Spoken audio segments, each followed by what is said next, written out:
Hello, hello, hello, and Stephanie here again with HMO Heroes live at 5.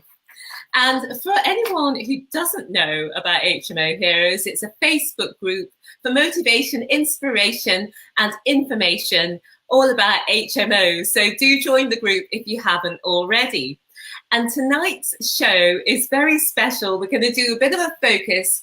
We have our special guest tonight, as well as having his own HMO portfolio, also is an HMO finance broker.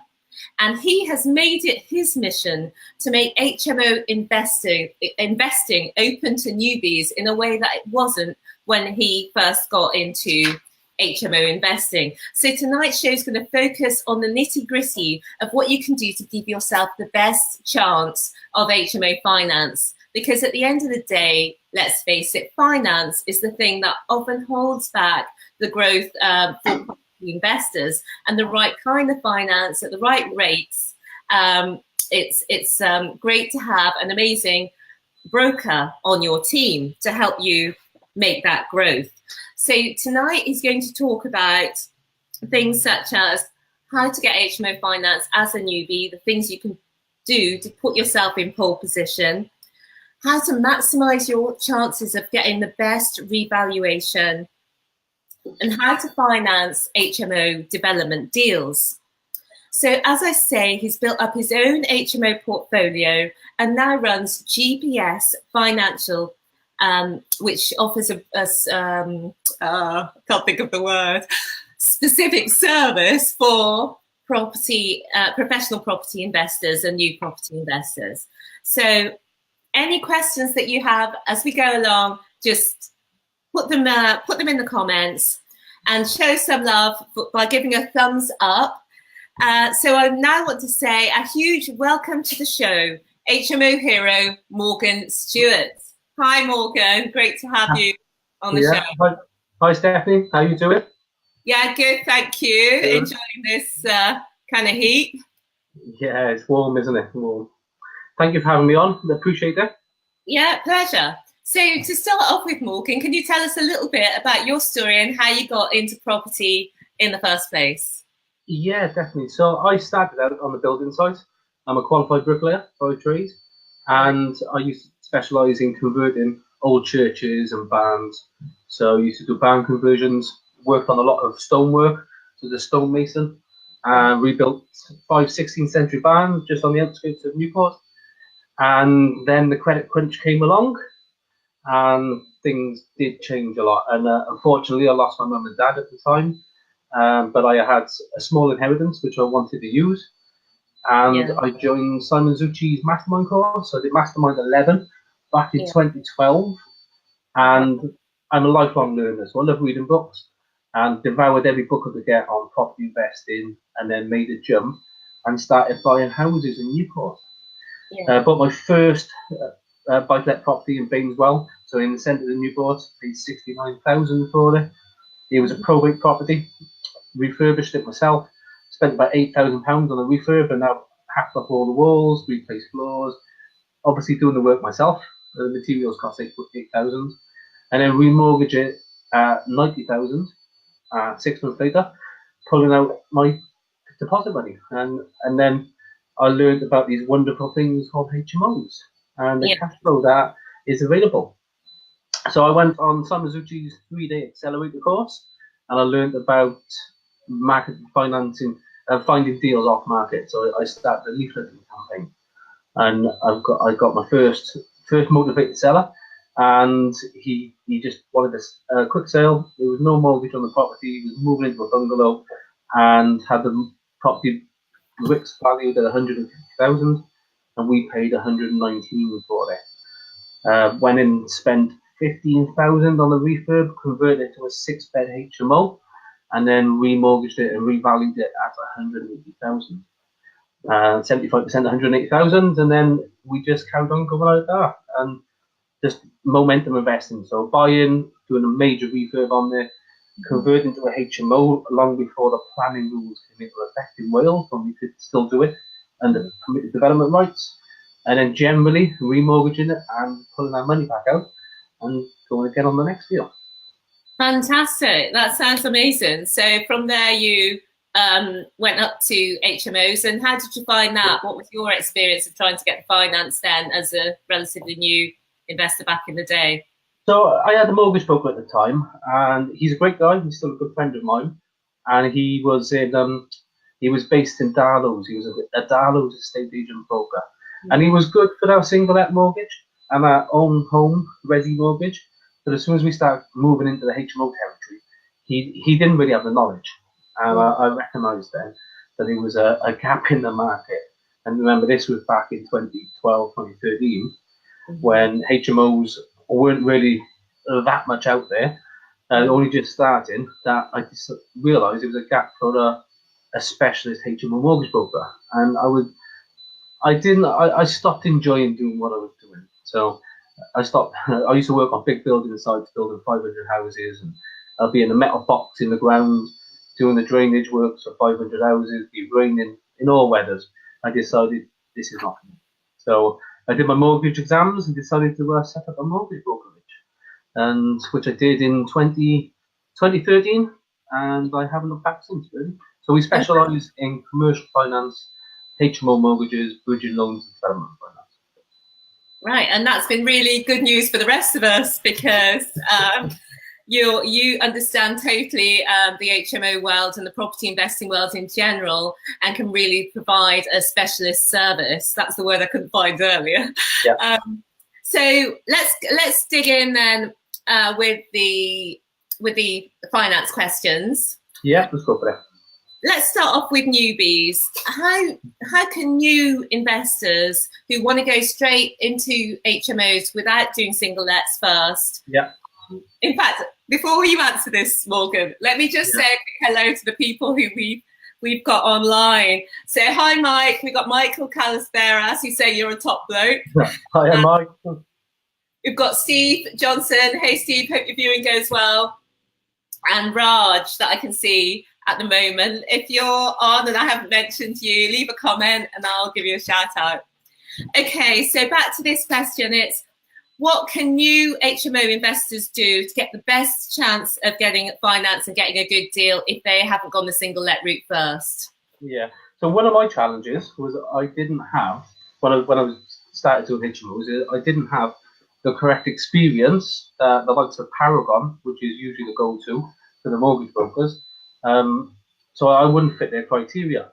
But we do have lenders. As long as you're a homeowner, so if you own your own home, then Kent Reliance will give you a mortgage up to 80% on your first HMO. They'll give you a HMO mortgage that can be within a limited company or in your own name, according to your tax advice from your accountant. So it is fairly easy. Now, if you're not a homeowner, which is the key to opening the buy-to-let market up to yourself, then we do have other ways. So generally, we recommend that clients would use a bridging loan to purchase the property first of all, because you can get a bridging loan as a non-homeowner as long as you have good credit. You've got a credit footprint in the UK. You've been here for 3 years, and then you only need to have that bridging loan for 6 months, and then your class is an experienced landlord for Kent Reliance, and then we can remortgage with Kent Reliance then after 6 months and pay the bridging loan off.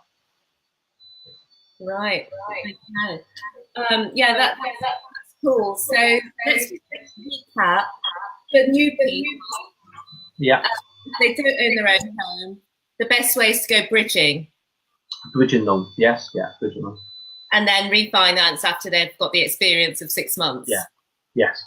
Yeah. And if they do have their own home, then it's quite simple. And Kent Reliance is the first move, is it? Yeah, definitely Kent Reliance. Kent Reliance is a very good lender, part of the One Savings banking group, and they really love HMOs. They understand HMOs, they understand the cash flow from them, and they're okay as well with first-time landlords being first-time HMO landlords as well. They're one of the only lenders out there who will. Yeah, okay, great tips. Thanks for that. So how can you, people who are thinking about HMO investing and they're sort of getting their ducks in a row, what should they be doing to give themselves the best? What are the top few tips? Well, number one, I would say educate yourself. So understanding your responsibilities, especially if you're going to be a license holder, making sure that you're a fit and proper person. So you need to get your disclosure Scotland, so your credit check, your sorry, not credit check, your criminal records check, and everything like that. So generally, if all that's okay, because that's you need to get your license, then make sure you have all your financials sorted. So number one is, where will the deposit money be coming from? And is it from your own sources? Is it coming from a remortgage of your main residence, or is it a family gift? So we need to understand where that's coming from. And then number two, you need to have your income proofs. So if you're self-employed, then we need a minimum of 1 year's SA 302. So that's your tax year calculations, really. So it's like a P60 for the self-employed. And then make sure you've got your credit file as well. So check your credit file. So I recommend that lots of people use Nodal or ClearScore, and these are they're not very good, and they're free. So funny enough, they're not good. So generally, I would recommend the client to sign up for Check My File. Okay. Now, Check My File is, you can see all of the credit reported agencies on that. You'll have Experian, Equifax, Core Credit. Now, every lender uses a different and maybe multiple reporting agencies, but Kent Reliance will use Equifax. So make sure there's no skeletons in the closet, especially if you've moved around a little bit, because sometimes you could miss a letter, and there could be something on your file, or there could be something put on there in error, which you can get corrected as well. So make sure so just to recap, make sure you've got your financials, your proof of deposit, you've got the correct deposit, a stamp duty, and any cost of works. You've got all your income proofs, so if you need to get anything from the accountant, get that up front as well. So make sure you've got your SA 302 in hand, and then also check your credit file. Great, thanks for that. Just between the next question, just want to say a quick hello to Paul Hayes, hi Paul, and to Ozzy Owalo, and also Sam, who are listening. Hi guys. So the next two questions are the questions that we got on the Facebook group. So first of all, Martin Scott has asked for you to say a bit on which lenders tend to give the HMO mortgages partly on rental yield, rather than just bits and mortar value, even on a 5 or 6 bed. 5 or 6 bed, yeah. So there's a lot of talk about commercial valuations. Now, if the property has planning permission in place, so for example, if it's an Article 4 area, so we need planning permission to convert the property to HMO, or if it's sui generis, so it's 7 beds and up, then we'll get what's called an investment value on that property. So they will look at the yield, and you will get uplift on the bricks and mortar, depending on which part of the country you're in. Now, there's only a handful of commercial lenders will allow that. Shawbrook Bank being the main one, they will give a commercial valuation. You have Interbay as well, which is the sister arm of Kent Reliance. They will very soon be given commercial valuations, and Paragon, to name a few. Then you've got Lloyds Bank. There's a few, mainly the commercial lenders. Now, if it's a HMO that's being converted under permitted development rights, so it's up to 6 beds, there's no Article 4 directive in place, then only a handful of lenders will give you what's called a hybrid valuation. Now, Shawbrook Bank is the main bank that will give you a hybrid valuation, and if their guidelines to their valuers state that if the property structure of the property has been significantly altered, that the property cannot be used as a family home anymore. So, for example, you've gone into the property, it's a 5-bed property, you put 5 en suites in, then they will give you what's called a hybrid HMO valuation. So they look at the bricks and mortar, they look at the works you've done as well, and the surveyor will judge how much extra the house is worth to an investor because of the work that has already been taken place. So to recap, the lenders who will do that are generally Shawbrook Bank, Paragon is the commercial lenders in debate, people like that. And for the commercial lending, I'm guessing the criteria for borrowing are different, and that people will need to be more experienced to be able to access that kind of lending and be able to get their money out. So for Shorebook, you need to have 2 buy-to-lets for a minimum of 12 months to be able to access their HMO products. Okay, that's great, thanks. And the other question that we have is kind of similar, actually, from Clive Pierce. Thanks for this, Clive. And it is, to date, my experience of getting a commercial valuation to get more funds out have been down to the valuer on the day, whether they think to value on bricks and mortar or on commercial revenue. All this chat on Facebook on getting this much out, etc., is not materialising unless you pay very high arrangement fees. So what's your thoughts on that, Morgan? Yeah, I don't quite understand what he means by high arrangement fees. There's only a few lenders that will value a property on a hybrid valuation if there's no planning in place, and that's the likes of Shorebook Bank. But like anything in property, you make your money when you buy. So if you bought the property right, spent the money on the converted the property, and he is correct in saying that a lot of it does depend on the surveyor, then you should get an uplift in the value as long as you've bought the property right. If you bought the property for what it was worth on the day, and then spent money on it, then generally you're going to have money locked in that property. Yeah. So you need to be getting a little bit of a discount when you buy. Use probate properties are good, or properties in disrepair, because then you can add value to it and refurb, change the use as well, and that's the best way to recycle money. We help our clients get money out of the property deals on a regular basis, and generally they'll buy the property when it's in a bit of disrepair, or if dated, they'll spend a lot of money to a very good refurb on there, and then we'll refinance with a commercial lender. And the arrangement fees are not that high with a commercial lender, so you'd be looking at 1.25 or 1.5% max with Shorebook. That sounds great. Now you can go up to 85% loan to value with Kent Reliance after 6 months. Then your arrangement fees are quite high, at 2.5%. Okay. So Clive, have a word with Morgan. He might be able to help you out. Now we have had a question in, Morgan, and the question is from Ade, and it says, if you're having a poor credit rating, what are your options then? Right. So why? Well, first thing I would like to see is the credit report, because I need to see what the reason behind that rating is. So, for example, some lenders credit score and some lenders credit search. Now, the most important thing is your payment history. So as long as all your payment history is up to date, it doesn't really matter if your score is quite low, because then we could place you with a lender who credit searches. But for example, if we didn't know that your credit score was low and we placed it with a lender like Precise, they have a very high credit score for their HMO products, so you fail.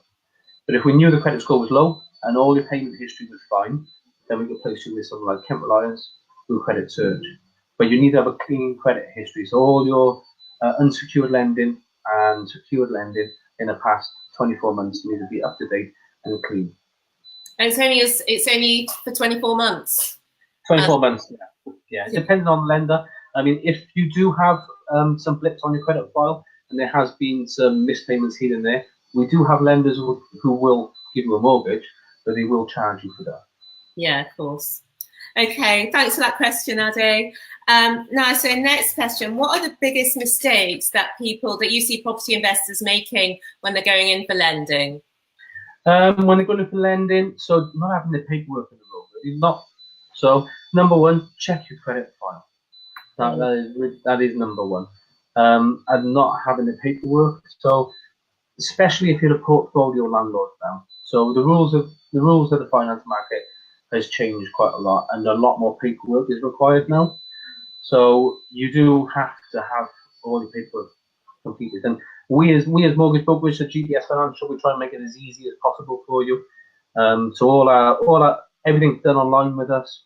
So we send you out all documents which you just fill on your computer, but they need to be filled out accurately. So you need to fill out all your details. For example, a missing national insurance number can really hold up the deal. So just making sure the paperwork is completed properly. And then with HMOs, so if it's a refinance with a HMO and it needs a license, there's certain lenders who will not allow you to have a mortgage, will not release the funds until the license is issued. Now, Newport Council is pretty good with issuing the licenses, but around the country as a whole, in the UK, some councils can take 9 months to issue a license after you submit an application. There is ways around that. If you have other HMO licenses and the lender can see you're a fit and proper person, then they will make an exception in certain circumstances. But you need to get all your paperwork and all your ducks in a row before you apply, and make sure your license is submitted. Application is submitted. Brilliant. You've mentioned some of the lenders that you're working with. Give us an overview of the best lenders in the marketplace at the moment for HMO, for different types of applications.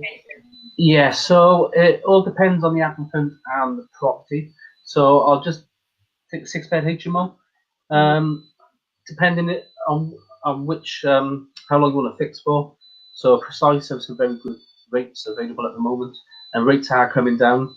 And the Mortgage Works, have part of the Nationwide Building Society, have now gone into limited company mortgages for all brokers, and they're a very good lender. So they have some very good rates as well, and Kent Reliance are good. Now, when you're growing your portfolio, if you need to be remortgaging to a high value and pulling some money out to buy your next deal, Kent Reliance are very good at supporting that, because they allow high loan-to-value loans. They allow you to go up to 85% of your property. Now, I wouldn't recommend that you stay at 85%, but you do pay the debt down. And with Kent Reliance, you can pay, I think you can pay £500.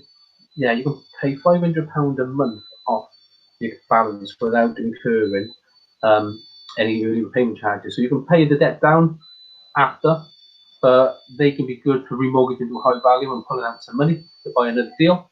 And then if you want to lock in, so really some good 5-year fixed rates, Lend Invest have a 3.69 with a 1.49 fee for a 5-year fix. But you do need £30,000 income there. So it all depends. If you've got no minimum income, you have lenders who, if you've got low income, and if you've got over 25,000 income, then we have other lenders as well. Yeah, nice. So now let's talk about different things, such as what's the best way of structuring your lending if you're buying commercial to convert to HMO? Yeah, so commercial to residential is slightly different. Let's take England, because England is different than Wales for planning law. In England, you have permitted development rights to convert HMO office building into residential. So if you wanted to convert that office building straight into a HMO, then you'd need to go through planning, as that you can't permitted development rights. But what you can do is convert the property into C3, so into flats, and then as long as you have existing use as a C3 for about 3 months, then you can convert the property, you can HMO the property into a C4. But bridging loans would be the way forward with there, and depending on your level of experience, depends on the bridging lender that we go to. So all the commercial lenders will provide that facility. But if you're lacking on experience, we do have other bridging lenders. For example, Roma Finance can be quite good. But there's so many bridging lenders out there. But generally, you'll be paying about 1.1 a month with a 2% arrangement fee, and it'll be about 75% loan to value. Right. Okay. So you need to be quick as well with a bridging loan. You need to be in and out, because every month is money with that. Yeah. And what's the best way for just standard house to HMO? If you have experience, then the commercial lenders have products which allow you to convert property to a HMO. So they give you 75% of your purchase price, allow you to do the works, and then as soon as the works are done, they're allowed to refinance up to 75% of the afterwards. Shawbrook Bank, Interbay, they both have products like this. And you're looking at the rates have come down. We're looking at about 0.98 a month. If you don't have experience, then you're in with the other bridging lenders and just buy the property 75% loan to value on a bridge. It's a 9-month bridge, depending on the level of works. And then after month, well, you don't have to wait 6 months to remortgage. We can remortgage as soon as the works are done, up to 75% of the afterwards value. Okay, thank you. And we've sort of covered a little bit for portfolio landlord. Yeah. Is there anything else you want to add? Yes, if you are a portfolio landlord, then it's imperative that you have your portfolio on an Excel spreadsheet. Now, we have a template we send our clients out, and it has all the information there that the lenders will require.